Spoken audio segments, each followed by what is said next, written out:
wacan oo wanaagsan dhegaystayaal guud ahaan meel walba oo aad joogtaan waad naga dhegaysanaysaan kuna soo dhowaada mar kale iyo tixanaha murtida iyo maahmaahyada waxaynu ku eegi doonnaa sheeko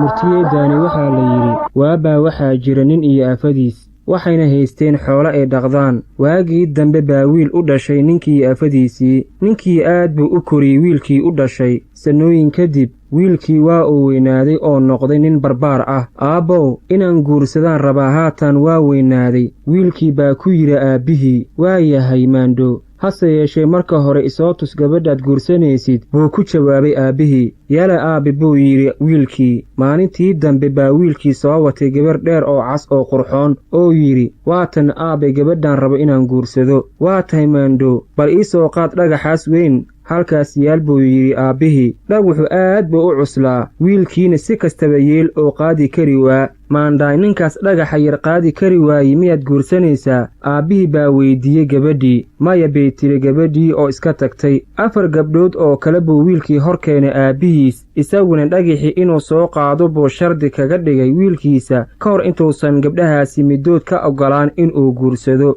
wiilkii si kastaba yeel oo qaadi kari waa dhagixii cuslaa gabdhihii sidaas awgeed bay u wada diideen inay xillo u noqdaan ninkaasi tabarta liita oo waxmataraha ah gabadhii shanaad oo aan u qurux badnayn sidii 4tii kale baa wiilkii hor keenay aabbihiis markii gabadhu aragtay in wiilku qaadi kari waayey dhagixii weynaa bay la qaaday oo soo agdhigeen odagii cagihiisa isagoo eegaya aabbihii siday isku kaashadeen wiilka iyo gabadhu ayuu waxa uu yidhi waatan gabadha u qalanto inaad guursato maandhow gabdhihii kale kulama qaadin dhagaxa tanse way kula qaaday maandhow iskaashigu waa gundhiga nolosha reerka buu yidhi aabbihii isla markiiba wuu isku dhisay wiilkii iyo gabadhii horaa loo yidhi dhabeel iyo naag dhaliil leh dhab loo wada dheeha maayo sheekadii oo halkaa ku eg dhegaystayaal bal carabka aynu marino murtida sheekada ku jirto midda koowaad gabadha marka hore la guursanayo in la iska hubiyo inay tahay gabar xigmad leh iyo in kale waayo sirta nolosha lamaanaha isqabaa waxay ku jirtaa lamaanaha oo dhinac isaga soo hor jeesta wax kastaahi oo caqabad ku ah wada noolaashahooda murti ayaa waxay leedahay